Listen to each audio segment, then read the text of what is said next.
Bonsoir. 21 juin 22.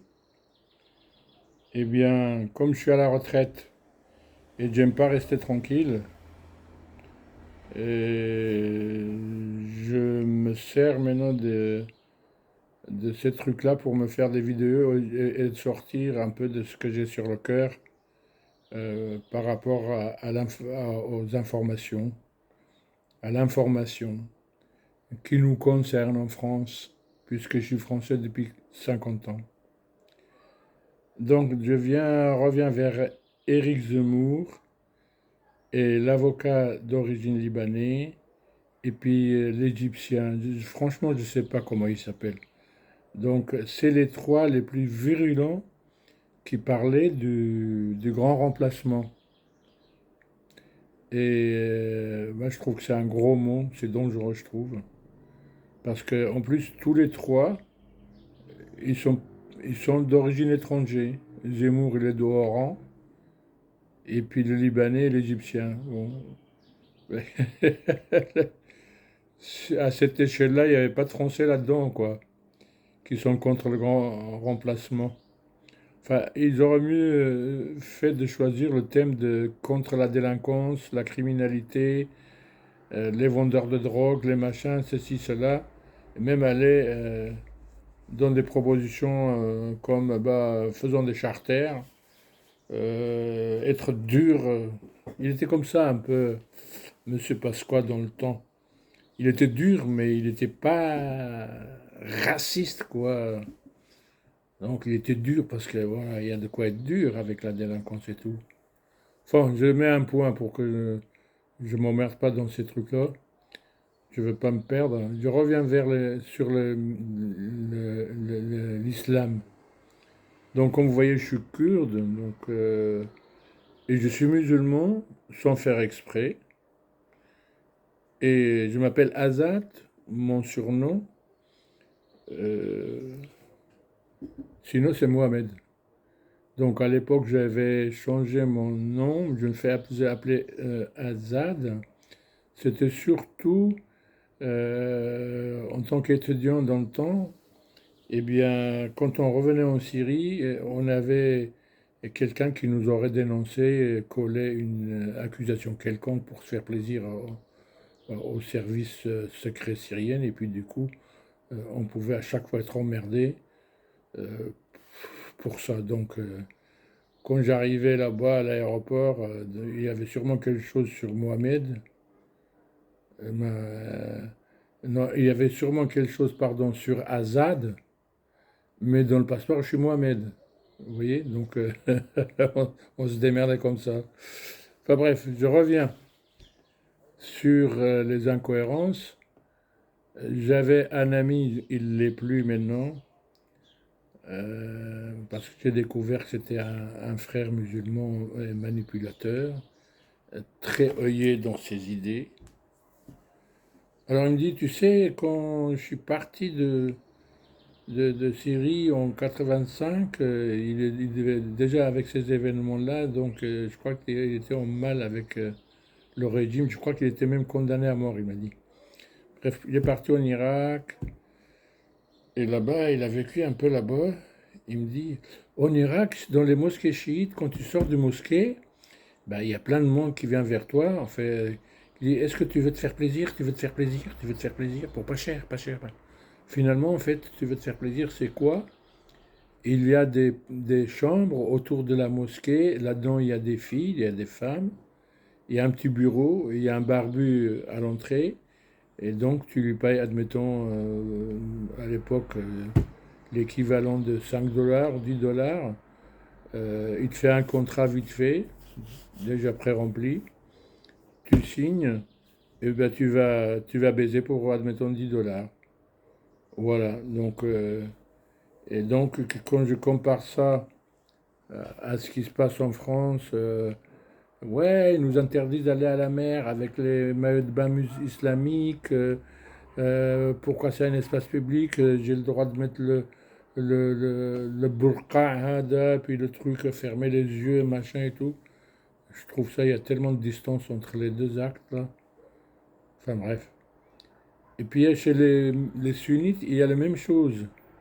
Alors l'autre, c'est le zawaj al-mut'a, donc se marier pour le plaisir, pour une demi-heure, admettons. Et l'autre, c'est zawaj al-musyar, se marier pour faciliter le mariage facile. Un mariage facile, donc il n'a pas de durée déterminée, mais ça revient au même. C'est un contrat à durée indéterminée, mais tu peux le rompre à tout moment. Donc quand tu as fini de tirer ton coup, bah, tu divorces.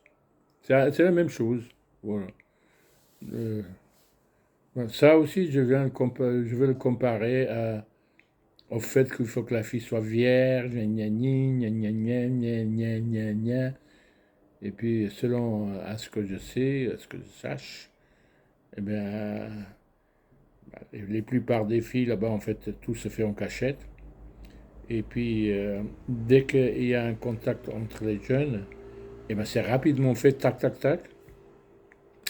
Il n'y a pas de temps pour draguer et puis séduire et tout. Non, non, ils sont tout chauds, tout prêts.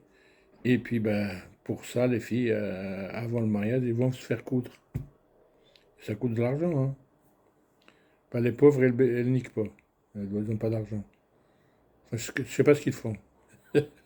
C'est sûrement par une autre endroit. Bon, alors, ça, j'espère que je ne suis pas tombé trop bas, mais c'est pas grave, je m'en fous. De toute façon, j'ai 68 ans, bientôt 69. Je m'en fous, vous. Vous pouvez venir me faire chier, j'en ai rien à foutre. Donc, l'autre truc, je voulais parler de moi. De moi, ouais.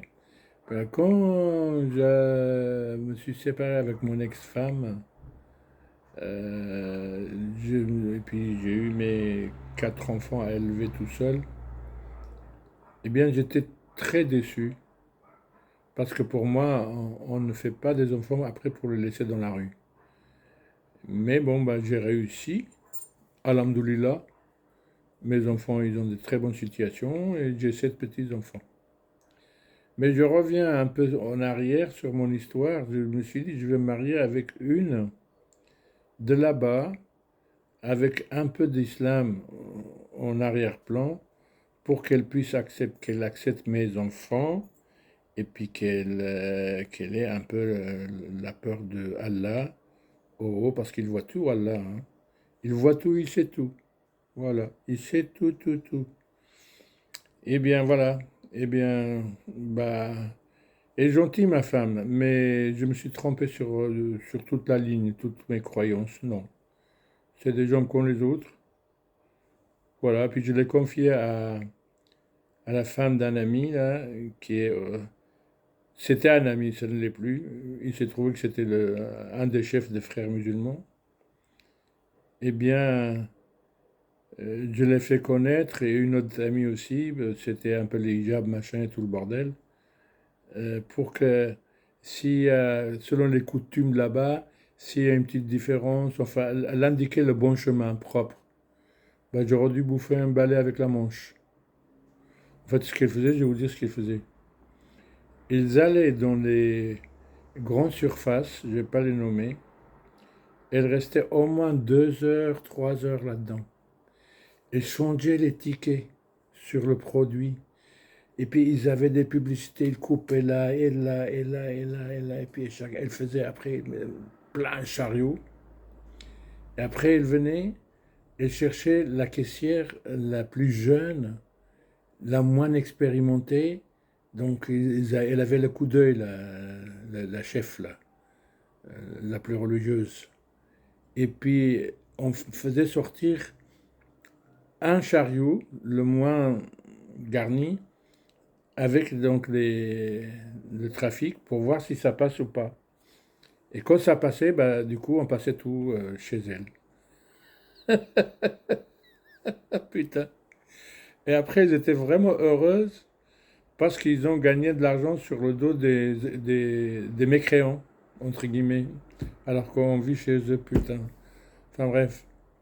La même dame, une fois, ils étaient à Nose.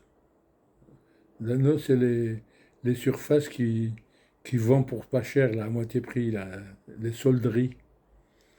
À la sortie du magasin, elle fait ses comptes, elle voit que la caissière lui a laissé 40 centimes de euros en trop.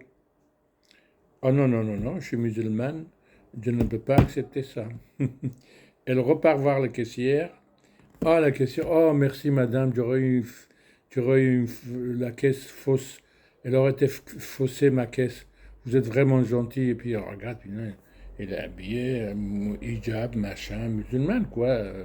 Voilà. Eh bien, elle était tellement confuse, la caissière, que je pense qu'elle a dû être projet de l'islamiser. Ça pouvait être un projet, ça. Donc, il y a ça. Qu'est-ce qu'il y a comme incohérence? Ouais, bah oui, je crois que j'ai répété ce que j'avais dit l'autre fois. Il m'amenait à la mosquée le vendredi. On a une grosse association, hein, beaucoup d'argent. Moi, j'ai une association à propos Kurde Solidarité. Eh bien, je sais pas, on dit que si je vais à la mer, eh ben, la mer va se sécher, je vais revenir soif. C'est ça la chance des Kurdes. J'ai une association depuis 2 ans, ou presque 3 ans. J'ai pas eu grand-chose. Ben, lui, c'est une association islamique. Ben, le voilà, telle mairie lui donne 200 000 euros. Ribéry lui a donné 200 000 euros. Amter lui a donné 200 000 euros. Le Koweït lui fournit gna, gna, gna. En fait, pour aller, ouais, pour financer entre guillemets, je crois, les frères musulmans là-bas, le Nusra, le machin et tout ça. Alors que moi, j'envoie de mon propre argent, je mets dans l'association sous un poids, je l'envoie à des gens qui ont faim sous les tentes. 50 euros à cette famille, 50 ici, 100 ici, une opération ici, j'envoie 200 dollars. Voilà. Bon, il ne faut pas que je m'éloigne trop. Bon, je reviens sur ce monsieur-là. Il m'a mené à la mosquée, et bien à la sortie de la mosquée, il y a des gens qui demandent payer pour construire une mosquée à tel un village, à une construction mosquée, gna gna, une construction mosquée.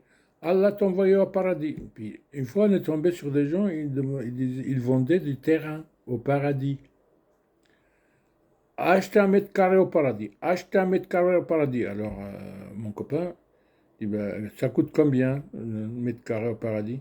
400 euros en liquide. Bon, bah, tu m'écris 4 mètres carrés. Il me dit, tu veux pas t'en acheter, toi? Je dis, ah putain, quoi, acheter quoi au paradis? Alors, maintenant, il faut être riche pour aller au paradis, alors? Voilà, pourquoi on a fait la prière? Enfin, voilà, incohérence, incohérence, incohérence. Oh, je ne vais pas trop parler parce que ça fera trop et vous en aurez marre. Français, Française, je vous embrasse. France, je t'aime.